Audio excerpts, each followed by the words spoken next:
Quando Deus criou a terra, vestiu-a de grande beleza. Encheu-a de coisas úteis ao homem e o pôs aqui como seu representante. Assim foi o homem constituído mordomo de seu Criador. Mordomo quer dizer administrador dos bens ou propriedades de outros. Quando Deus criou a terra, vestiu-a de grande beleza, encheu-a de coisas úteis ao homem e pôs este aqui como seu representante. Assim foi o homem constituído mordomo do seu Criador. Mordomo quer dizer administrador dos bens ou propriedades de outro.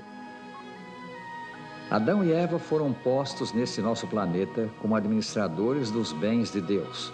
Isso é verdade também quanto a nós, seus descendentes. Nossos primeiros pais foram incumbidos de cuidar do lindo jardim do Éden. A despeito de toda a orientação divina, o homem falhou no exercício de sua mordomia, incorrendo em desobediência à palavra expressa do Criador. O primeiro casal foi consequentemente expulso do paraíso. Por causa do pecado do homem, pecado é a violação da lei de Deus, a terra foi amaldiçoada. Mas apesar da maldição proferida sobre ela, a terra ainda exibe as marcas da sabedoria, do amor e do poder de Deus. Nas encantadoras paisagens, na abundância de frutas saborosas e nutritivas, na grande variedade de hortaliças tão importantes para a nossa alimentação. Consideremos agora alguns tesouros que Deus deu ao homem. Em primeiro lugar, o nosso corpo. Que tesouro valioso ele é! As leis que governam o nosso organismo físico, Deus as escreveu sobre cada nervo, músculo ou fibra do corpo. Cada violação descuidada ou negligente dessas leis constitui pecado contra o nosso Criador. E a Escritura diz que fomos feitos à imagem de Deus. Lemos: criou Deus, pois, o homem à sua imagem, a imagem de Deus o criou, homem e mulher os criou. Gênesis 1, 27. Isto é uma distinção muito grande conferida a nós homens. Pertencemos a Deus por criação e por redenção. Porque o homem pecou e se perdeu, o Senhor Jesus Cristo o remiu. Somos, pois, propriedade adquirida por Cristo. O preço pago não foi ouro nem prata, mas o precioso sangue de nosso Redentor.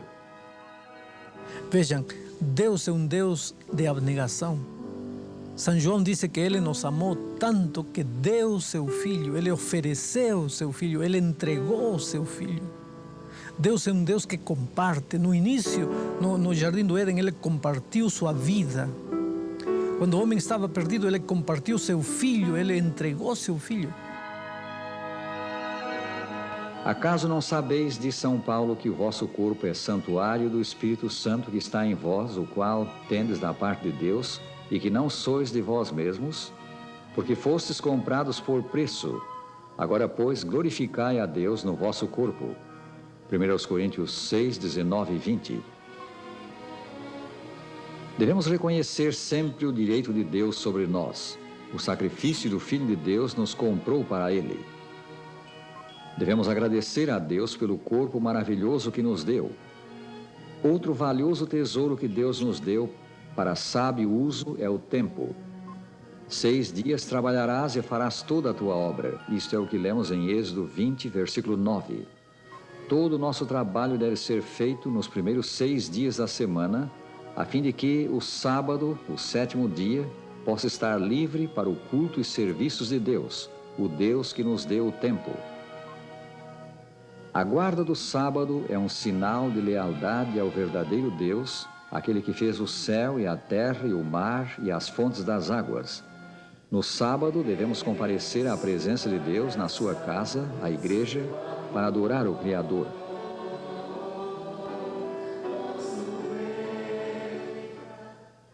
Ainda outro tesouro que temos de Deus são os nossos talentos, as habilidades, os dons que Ele nos concede.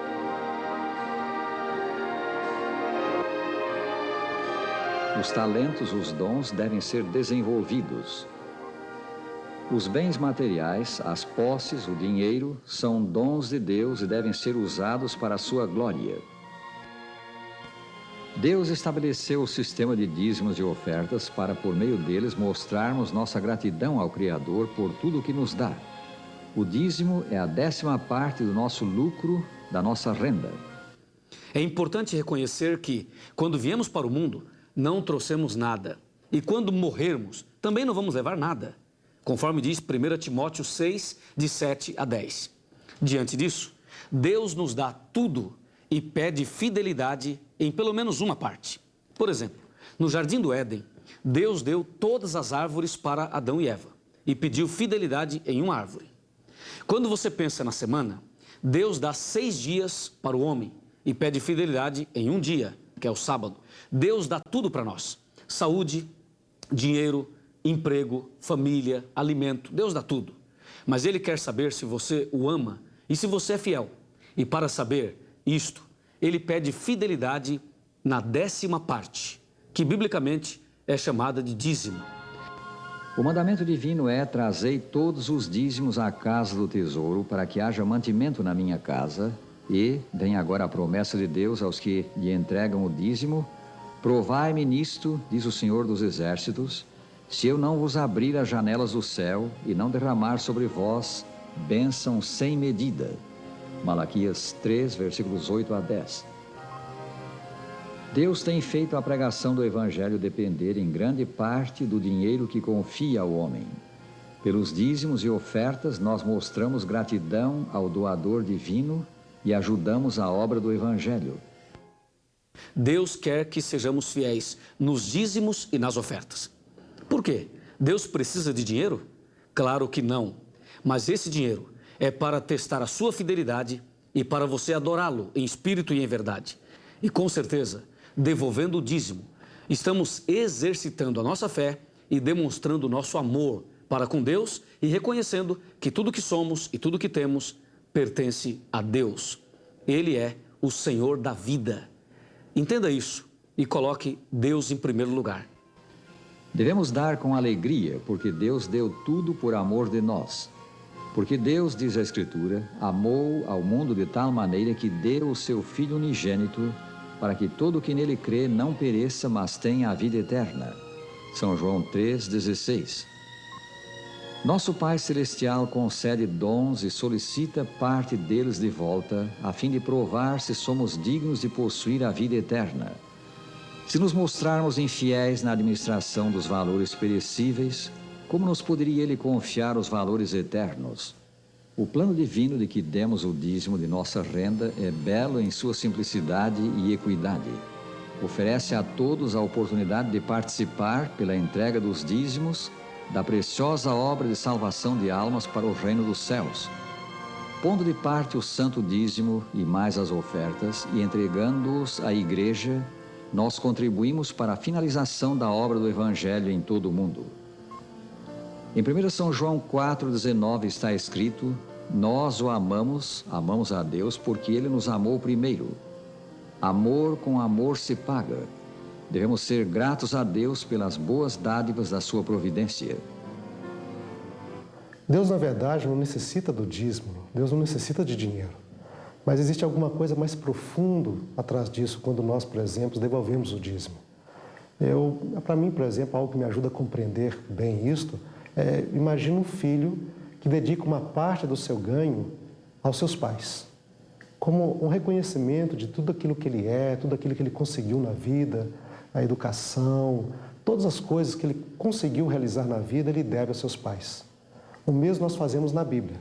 Ao devolvermos o dízimo a Deus e também as nossas ofertas, nós reconhecemos que tudo aquilo que nós conseguimos com o nosso trabalho, conseguimos na nossa vida, não foi pelas nossas próprias forças somente, mas foi porque Deus nos abençoou, tem estado conosco, nos ama e tem derramado bênçãos sem fim na nossa vida e no nosso dia a dia. Que privilégio ser um mordomo de Deus, um administrador dos multiformes bens que o Senhor nos concede. Breve o tempo da graça acabará e seremos chamados a comparecer perante o Senhor. Prestaremos contas da nossa mordomia. Que temos feito, amigo?